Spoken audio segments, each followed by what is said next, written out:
I still consider myself a missionary. Welcome to my channel, ang Kuya Nanding M.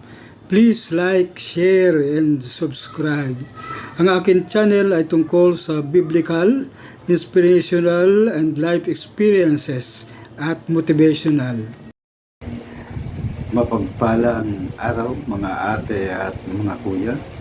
Welcome muli sa aking channel. Ang aking ibabahagi ngayon ay isang pagninilay tungkol sa ating bagong Papa na si Pope Leo XIV. Ang ating Pope ay nag-occupy ng siya ang 267 Pope na umupo sa trono ni Saint Peter. At ilan sa mga inspiring quotes na nakaantig sa akin ay ang interview sa Vatican News na tungkol sa pamumuno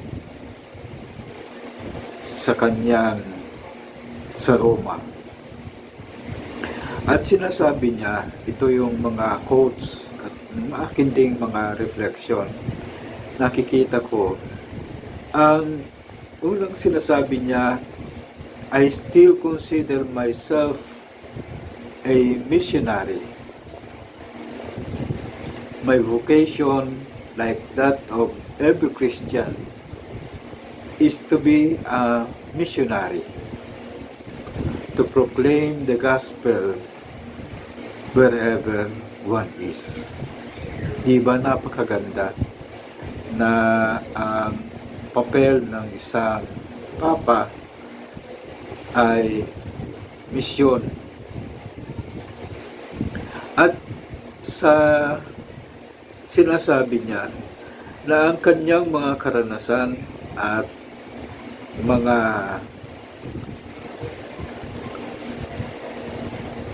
nangyari sa kanyang leadership sa Peru na ilang decades na ay dadalhin niya sa Vatican na isang simbahan na magpapatuloy ng pag-build ng bridges. At itong pag-build ng bridges na ito ay maging tulay ng synodality identity. Ito yung palagi niyang sinasabi na ang ordination sa pagka-cardinal o misyon ay to work together in communion, listen to the process, listen to people. At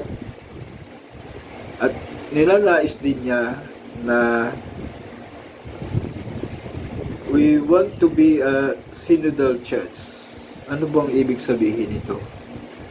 Ang isang synodal church kasi ay marunong makinig, hindi lamang pakikinig, kundi yung palagi kong sinasabing pakikinig na mayroong compassion, mayroong care, at mayroong pag-ibig.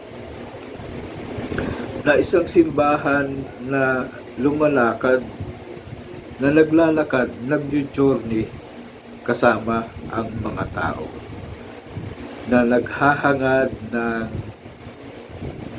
kapayapaan, palaging kapayapaan,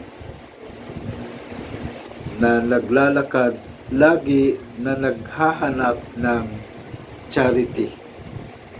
Itong charity na ito ay pwede rin God o tulong sa iba.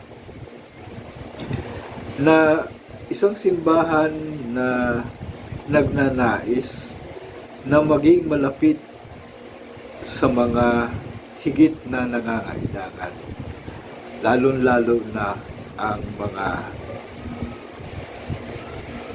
those who suffer, mga nangangailangan at naisasangtabi.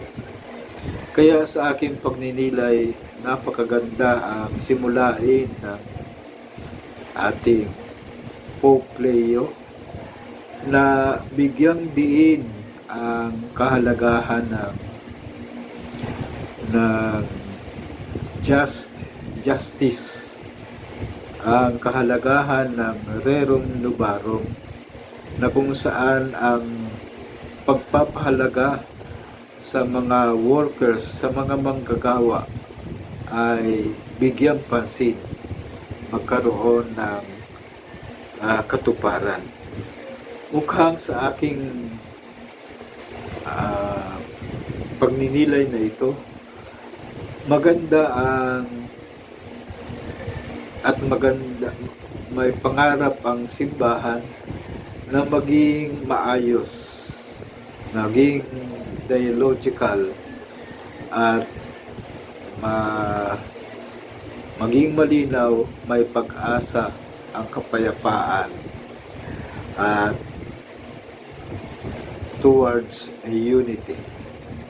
So ito po muna ang aking babahagi at isang pagninilay lang po, at manalangin tayo. Panginoon namin Diyos, nagpapasalamat kami sa bagong biyaya ng aming bagong Pope na si Pope Leo XIV, na sana'y patuloy mo siyang biyayaan ng karunungan, ng katarungan at pag-ibig, upang kaming mga mananampalataya ay magkaroon ng inspirasyon na patuloy na maglingkod sa iyong sambayanan. Ang lahat ng ito ay pinasasalamatan namin kaysa ng Espiritu Santo magpa sa walang hanggan. Amen. Pagpalain tayo ng makapangyarihan Diyos, Ama, Anak at Espiritu Santo. Amen.